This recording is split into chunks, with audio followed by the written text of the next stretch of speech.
자, 지금 호르몬 체계, 내분비계에 대해서 여러분들과 이렇게 이야기를 나누고 있고요. 지난 시간에는 이 호르몬의 어떤 화학적 구조를 이용을 해서 세 가지 분류를 한번 나누어 봤습니다. 그리고 오늘은 그 중에 첫 번째 분류로서 이 폴리펩티드 및 단백질 구조로 되어 있는 호르몬에 대해서 간략하게 한번 알아볼까 합니다.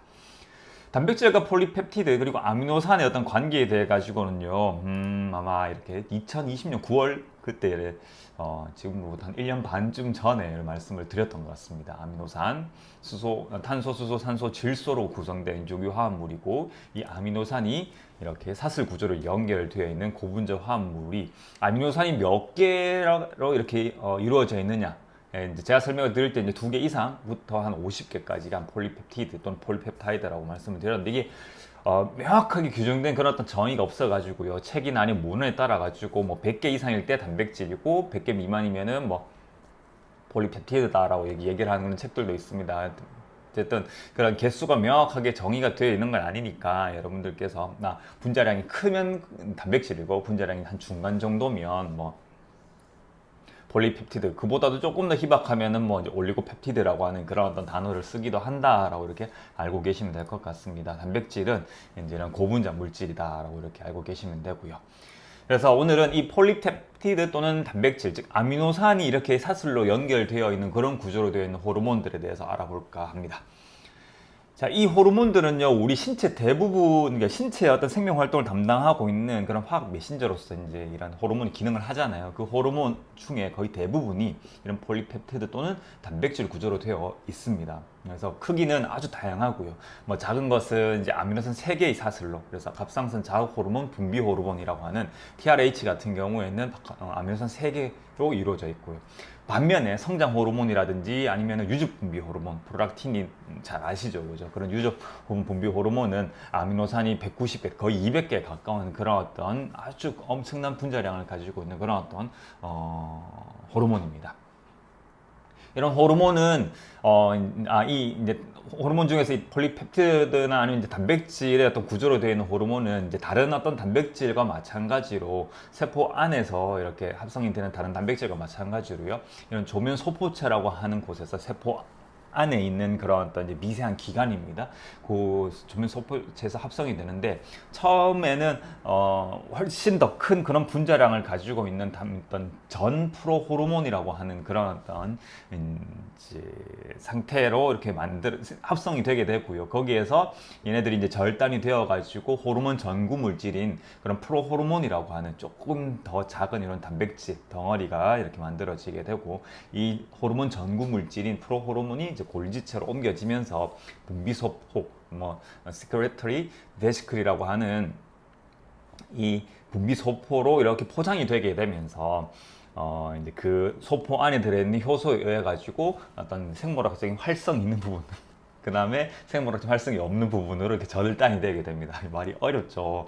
어쨌든 세포에서 만들어내는, 우리가 이제 그렇게 생각하시면 될 것 같아요. 쌀떡이라 생각하시면 될 것 같아요. 우리 방앗간에 가면 쌀떡이 계속 나오잖아요, 그냥 이렇게 기계에서. 그러면 그거를 잘라 가지고 처음에 길게 이렇게 잘라 가지고 이렇게 판에 이렇게 담고, 그 다음에 거기서 다시 또 이렇게 잘라 가지고 또 좀 소분을 해서 이렇게 뭐 이제 떡볶이 길이처럼 이렇게 만들어가지고, 나중에는 이제 그 떡국에 넣는 그런 어떤 이제 우리가 이제 타원형의 그런 어떤 떡국떡으로 이렇게 만들듯이, 비유를 하자면요, 이 호르몬도 이렇게 폴리펩티드 및 단백질 호르몬도 처음에 세포에서 만들어질 때는 엄청 길게 쭉 만들어졌는데, 그게 바로 뭔가 호르몬으로서 기능을 하는 게 아니라 필요에 맞도록 절단이 되고, 그 다음에 이제 이렇게 저장이 되었다가, 그래서 이제 이런 소포라고 하는, 여기 지금 보시면 왼쪽에 보시면 빨간색 동그라미에 이렇게 그 원형으로 되어 있는 그런 어떤 부분이 보이시죠? 이게 이제 분비소포거든요.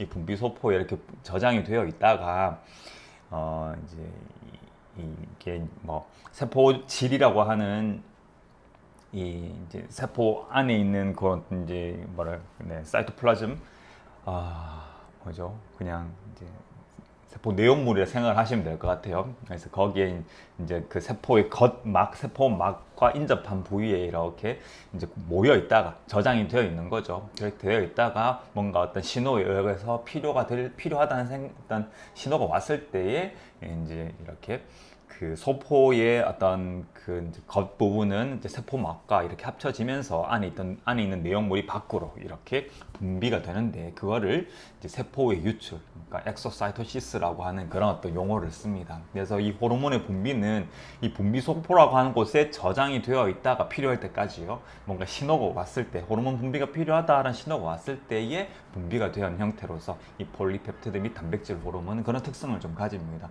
그래서 보시면 이제 뭐 다음 시간에 말씀을 드릴 그 뭐죠, 스테로이드 어떤 구조로 되어 있는 그런 또 호르몬은 또 좀 다르거든요. 이런 폴리펩티드 및 단백질 호르몬과 좀 성격이 좀 다르고, 뭐 생산되는 그런 어떤 합성이 되는 그런 부위도 좀 다르고 그렇습니다. 그래서 각각의 어떤 호르몬들의 어떤 화학적인 구조에 따라서 분류도 하지만, 그 호르몬들이 합성되고 분비되는 과정 자체도 조금 차이가 있다는 것, 그것 때문에 이제 이렇게 나눠서 설명을 드리는 거 있다고 알고 계시면 좋으실 것 같고요.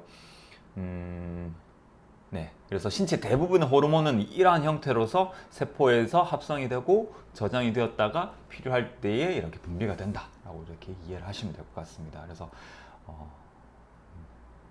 네, 이런 부분들도 알고 계시면, 네, 네, 뭐 이제 인슐린과 이제 C펩티드 검사를 같이 하잖아요. 그러니까 근데 이 C펩티드가 이제 이 비활성 부분이거든요. 그러니까 인슐린이 이제 이렇게 세포 안에서 만들어지면서 이런 활성 부분과 비활성 부분은 나뉘는데, 이 비활성 부분이 C펩티드고 활성 부분이 인슐린이다, 이렇게 해서 되는 거고, 네, 이런 어떤 부분들에 대해서 이걸 알고 계시면 많이 이렇게 어떤 이제 혈액 검사라든지 여러분들의 어떤 그런 건강 상태에 대해 가지고 알 수 있는 그런 내용들이 많아서 오늘 한번 준비를 해봤습니다.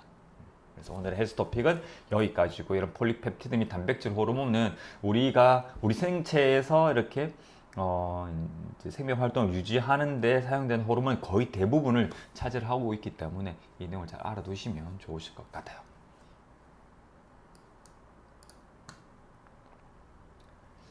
내용이 다소 좀 복잡하고 좀 어려우실 수도 있지만요, 최대한 이렇게 간단하게 뭐랄까요, 좀 정리를 해서 이렇게 말씀을 드리려고 하고 있거든요.